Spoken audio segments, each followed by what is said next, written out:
In this SOLIDWORKS tutorial, with how it's designed, I'm going to show you the basics of the shell feature.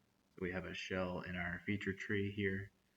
The idea is to select a face and shell out the part for weight reduction or design features. So our settings that we can apply is we first want to select the face of the part that we want to shell out. So we'll select this face.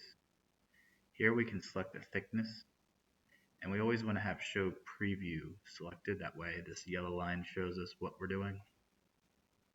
And if we increase this, decrease this, this is the wall thickness essentially. So if we make this thinner, you can see the walls got thinner.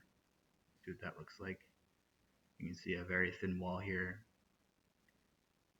We move this back 0.08. The walls got thicker.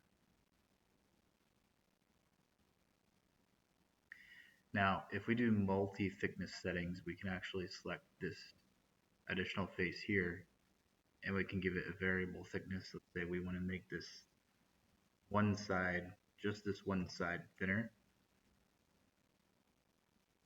Let's see what that looks like from the preview, what it's going to do.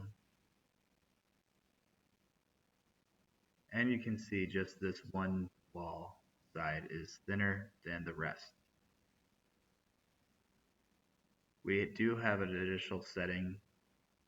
Let's delete that. If we want to show outward, it uses the profile and goes the opposite direction.